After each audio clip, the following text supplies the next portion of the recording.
Hi everyone, my name is Tegh Bahadur Singh, expert precast and construction expert हूँ मैं। और पिछले 18 साल से मैं इस फील्ड में हूँ और हमें काफ़ी अच्छा अनुभव है। तो मैं चाहता हूँ ये अनुभव आप लोग के लिए जो है अच्छा हो और मैं शेयर करूँ, जो बिगिनर हो चाहे जो एक्सपीरियंस पर्सन हो, तो उनके लिए अच्छा इस लेसन में मैं कुछ लेके आया हूँ। तो देखिए, और मैं आशा करता हूँ कि इस प्रेजेंटेशन से और इस वीडियो से आप लोगों को अच्छा कुछ सीखने को मिलेगा। और कुछ भी अगर और डाउट है या कुछ भी और क्वेश्चंस हैं तो आप जो है हमें कमेंट बॉक्स में बता सकते हैं या लिख सकते हैं। तो आइए स्टार्ट करते हैं। हमारा ये वाला वीडियो है और बहुत ही इम्पोर्टेंट वीडियो है। और मैं स्टार्टिंग वाले फर्स्ट फर्स्ट ऑफ तो मैं स्टार्ट करूँगा planning manager roles and responsibility in construction. Reason मेरा ये वीडियो बनाने का है कि क्योंकि मेरा करेंटली रोल अभी यही है, प्लानिंग मैनेजर का ही रोल पर मैं काम कर रहा हूँ। अभी मैं करेंटली वेस्ट बंगाल में हूँ। तो मैं आपको ये बताना चाहता हूँ कि प्लानिंग मैनेजर का रोल और रिस्पॉन्सिबिलिटी क्या होता है। तो चलिए स्टार्ट करते हैं। Let's go to start. First आता है, कोई भी अगर प्रोजेक्ट हमको मिलता है तो सबसे पहले तो हम लोग को ये जानना बहुत ही ज़रूरी होता है कि उस प्रोजेक्ट का क्राइटेरिया क्या है, वह उसका स्कोप क्या है, क्वांटिटी क्या है, कितने उसमें मशीनरी लगेंगे, क्या है, वो सारी चीज़ें वर्क ऑर्डर के द्वारा हमको कंप्लीट मिलती हैं।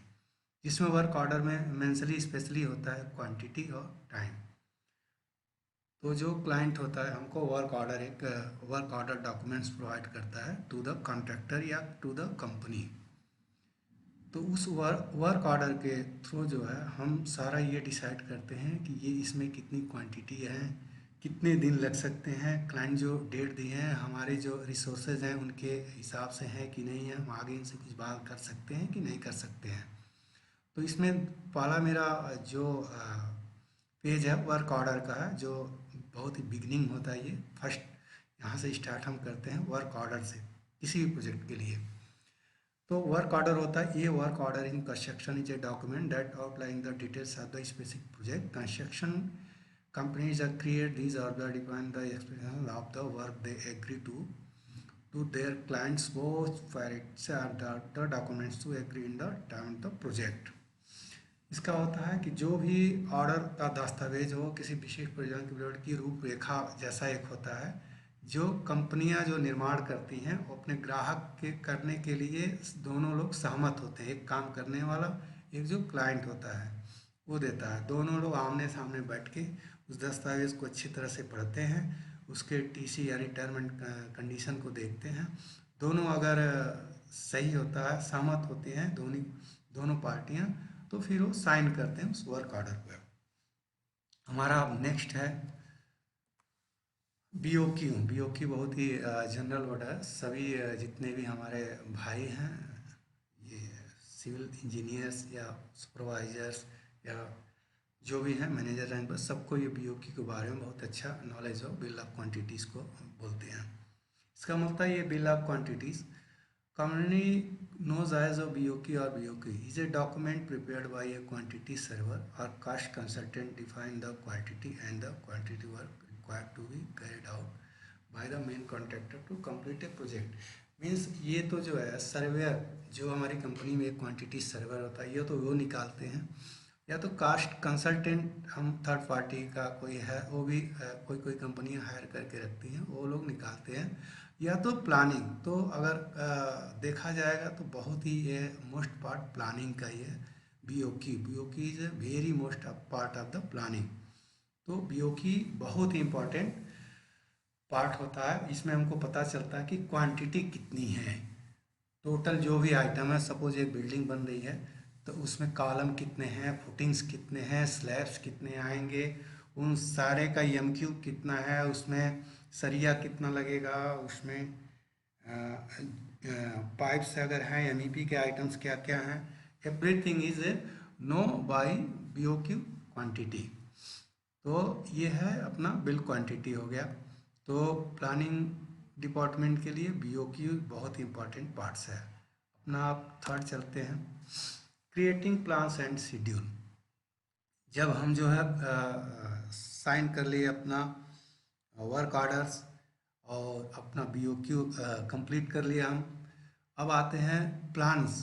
अब उस BOQ के बेस पर हम जो है प्लान क्रिएट करते हैं, जो कि इसका जो मैं आपको बता देता हूँ कि इसका क्या डेफिनेशन है। डेफिनेशन है the process of the planning primarily deals of the selection of the politics in the achieving the object of the project scheduling converts the project action plan for scope time cost and quality in the operating time. तो कहा जाता है जो भी मतलब जो भी हमको प्लान मीन्स जो भी प्रोजेक्ट हमको कंप्लीट करता है उसके सारे ऑल ओवर यानी बिगिनिंग से लेके फिनिशिंग तक, फिनिश प्रोजेक्ट होने तक हम एक एक स्टेप का टाइम लाइन में डेट बना लेंगे, डे बना लेंगे, ये कितना दिन लगेगा, वो डे के बेस पर जो हम डेट निकाल लेते हैं कि डेट कहाँ तक जाएगा। हाँ, इसी बेस पर जो है हम जो है डेली, वीकली और मंथली भी प्लान और रिपोर्ट्स बनाते हैं कि हमारा डेली का ये रिपोर्ट है, इतना हुआ है, ये जा रहा है, डेली का परसेंटेज कितना जा रहा है, जो हमारा क्लाइंट जो है डेट दिया हुआ उससे मैच कर रहा है नहीं कर रहा है, उससे ओवर तो नहीं जा रहा है। अगर ओवर जा रहा है तो हम क्या कर सकते हैं, उसको कैसे जो है इंटायर डेट के थ्रू जो है फिनिश करते हैं प्रोजेक्ट।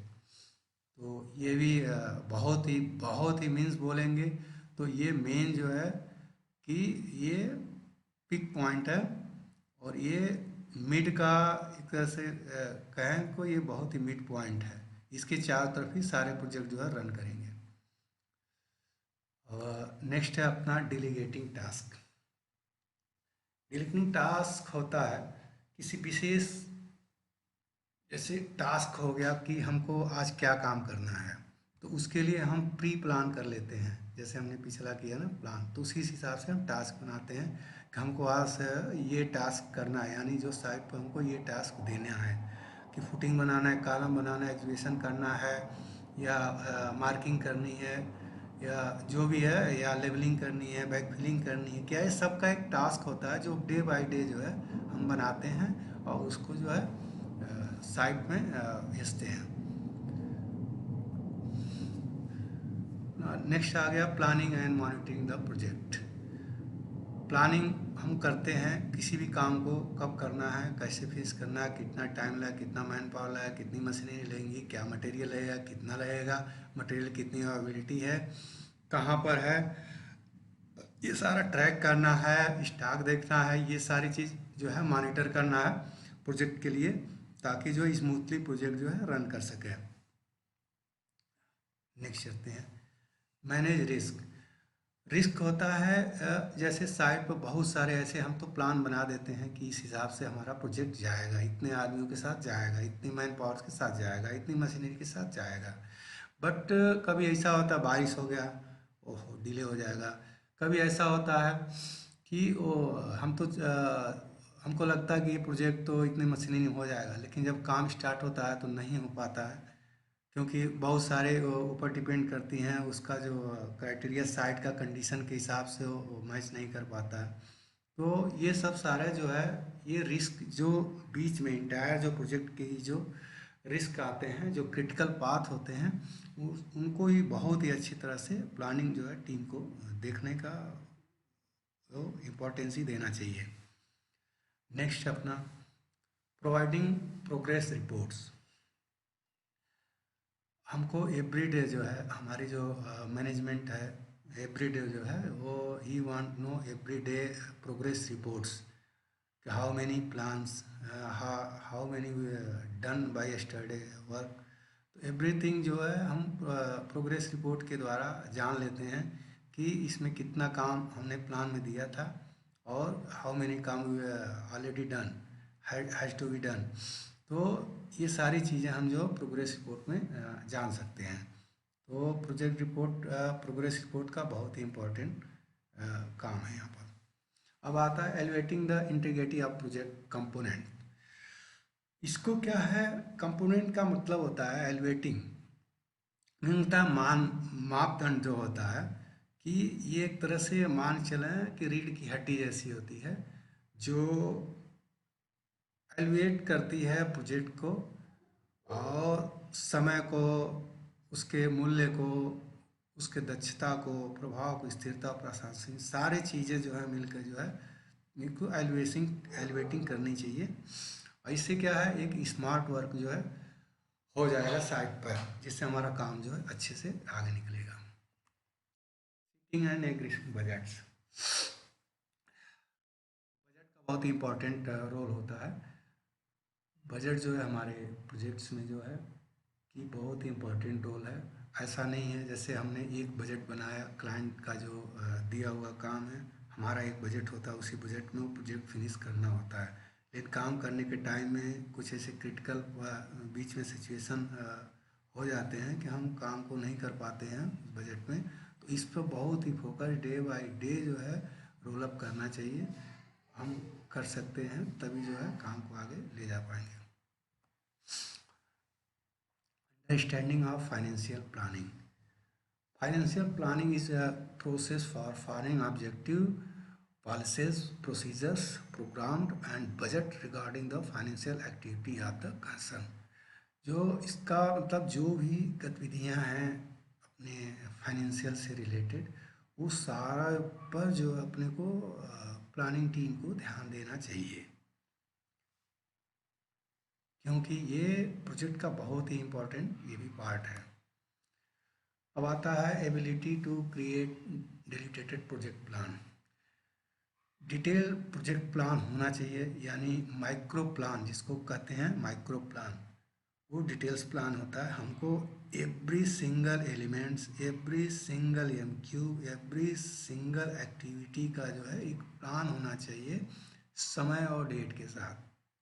अगर ये रहेगा तो हम कास्ट कंट्रोल कर सकते हैं, अच्छा क्वालिटी दे सकते हैं और समय से पहले जो है हम प्रोजेक्ट को फिनिश कर सकते हैं। तो इसका बहुत ही इम्पोर्टेंट रोल है। अब आते हैं मैनेजिंग प्लानिंग कंप्लायंस। ये जो है जैसे कोई भी प्रोजेक्ट है कि जो भी आवश्यकता है, उसमें जो भी आवश्यकता है उसको जो है गुणवत्तापूर्ण जो जिम्मेदारियां निभाने का काम है, क्वालिटी का, बजट का, टाइमिंग का, ये सारी चीज़ें जो है मैनेज करना जो है प्लानिंग मैनेजर का बहुत ही बड़ा रोल होता है। आते हैं सुपरवाइजिंग प्रोजेक्ट प्लान। जितने भी प्रोजेक्ट पर काम चल रहे हैं उसको पर्सनली सुपरवाइज करना चाहिए और पर्सनली जाकर जो है एक बार निगरानी करनी चाहिए, वहाँ पर क्या चल रहा है, कितने लोग लगे हैं, क्या काम कर रहे हैं, क्वालिटी में है नहीं है, और काम जो है अपने प्लान के हिसाब से जा रहा है नहीं जा रहा है, और नहीं जा रहा तो क्यों जा रहा है, क्या प्रॉब्लम आ रहा है, सारे जो है चीज़ों पर हम लोग को ध्यान देना चाहिए। नेक्स्ट आते हैं, उसके बाद बनता है रिपोर्टिंग। जो भी प्रोजेक्ट है, ये project report document that provided details of the overall status of the project of specific sets of the project progress of the performance. इस क्या है, जो भी प्रोजेक्ट हमारा काम चल रहा है उसका जो डेली बाय डेली रिपोर्ट बनता है, वीकली रिपोर्ट बनता है, मंथली रिपोर्ट बनता है, ईयरली रिपोर्ट्स बनता है। ये सारे जो है मेन रिपोर्ट्स हो गए। ये जो है डे बाय डे रिपोर्ट जो है अपडेट होना चाहिए, एवरी में, वीकली हो, डेली हो, मंथली हो, सारे में day by day reports update होनी चाहिए और should be send to higher management, ताकि वो लोग भी प्रोजेक्ट प्रोग्रेस के बारे में उनको भी अपडेट होता रहे। अगर कहीं डिले हो रहा है, कोई प्रॉब्लम आ रहा है या कुछ हायर मैनेजमेंट से अपडेट है तो उसको इमिडिएटली वो लोग उसमें इम्प्लीमेंट कर सकें। अटेंडिंग मीटिंग, प्लानिंग मैनेजर का मीटिंग बहुत इम्पोर्टेंट रोल है। मीटिंग नहीं है तो समझिए कि आपका 40% वर्क जो है अफेक्ट पड़ता है।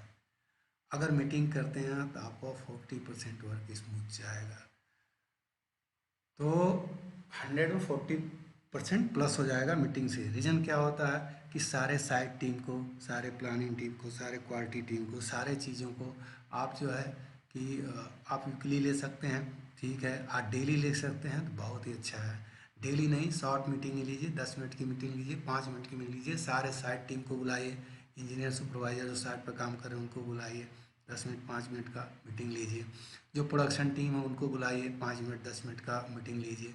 उनके प्रॉब्लम को सुनिए, क्यों, क्या, किस वजह से हम और अच्छा कर सकते हैं, और डिले हो रहा तो क्यों हो रहा है, और क्या करें कि डिले नहीं होगा, अच्छा से स्मूथ जाएगा। जब हम एक टीम के साथ बैठ के उससे बात करेंगे, उसको सोचेंगे समझेंगे, 4 लोग अपना बताएंगे, उसमें प्रॉब्लम ऐसे हो सकता है सॉल्व, तो और अच्छे से हम प्रोजेक्ट को ले जा सकते हैं। अब आता है meet contractual condition of the performance. ये जो है एक तरह से ग्राहक परियोजना प्रबंधक और टीम के सदस्यों के बीच का जो क्राइटेरिया होता है, जिसे हम समझौता कहते हैं, जिसे ट्रैक करके और इस पर जो होने वाली आवश्यक आवश्यक जो काम है उस पर एक्शन लेकर के इसको समय सीमा से पहले या मैक्सिमम समय सीमा पर पूरा होना चाहिए। ये जो है important part of the planning manager of the acquiring planning manager consent of the proposal.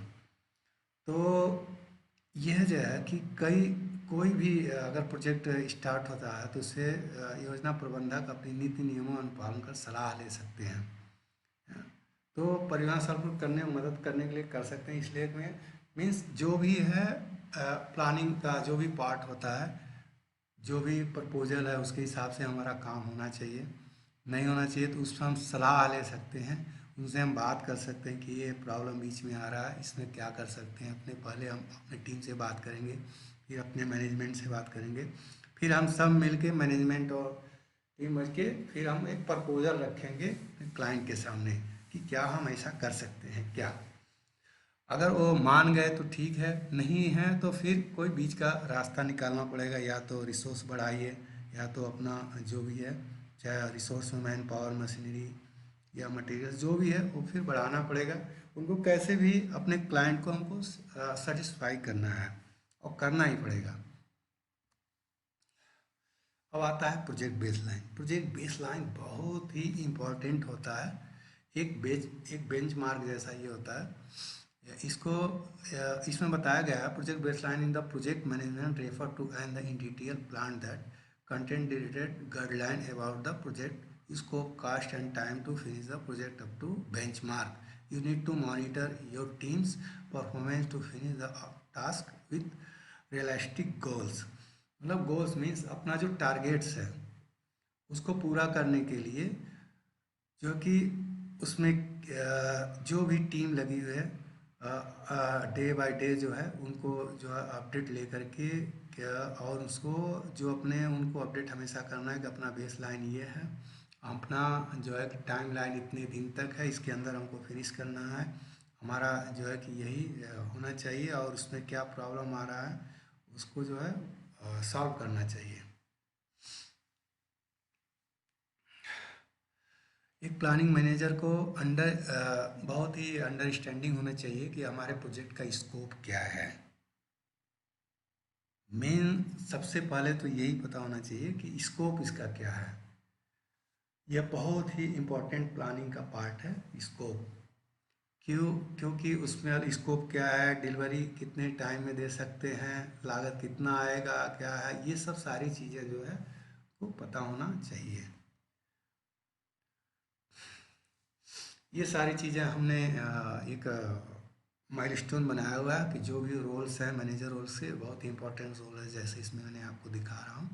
पहला होता है वर्क आर्डर जो ऑलरेडी बताया है, BOQ हो गया, क्रिएटिंग प्लान एंड शेड्यूल, डिलीगेटिंग हो गया, प्लानिंग एंड मॉनिटरिंग हो गया, मैनेजिंग हो गया, प्रोवाइडिंग प्रोग्रेस हो गया, एलिवेटिंग हो गया, सीटिंग एंड एग्रीइंग बजट्स हो गया, understanding financial planning, ability to create detail project plan हो गया, मैनेजिंग प्लानिंग कंबाइंस हो गया, राइट रिपोर्ट हो गया, अटेंडिंग मीटिंग हो गया, अंडरस्टैंड द स्कोप हो गया, सुपरविजन प्रोजेक्ट प्लान हो गया, मीट कंडीशन परफॉर्मेंस हो गया, एक्वायरिंग प्लानिंग कंसेप्ट हो गया, प्रपोजल्स प्रोजेक्ट बेस लाइन हो गया। तो हमारी ये वीडियो बहुत ही इंपॉर्टेंट है प्लानिंग मैनेजर रोल्स और रिस्पॉन्सिबिलिटी के लिए, और आगे हम वीडियो ऐसे ही बनाते रहेंगे। अगर पसंद है ये वीडियो, अगर आपको अच्छा लगा और इसमें लगता है कि आप को इंटरव्यू देने में या कहीं जॉब करने में इससे कुछ सफलता मिलती है, तो उसमें सबसे ज़्यादा खुशी हमें होगी, क्योंकि मैं अब इस तरह के वीडियो सारे बनाता रहूँगा। तो अगर आपको वीडियो पसंद है तो लाइक और सब्सक्राइब ज़रूर कीजिए प्लीज़।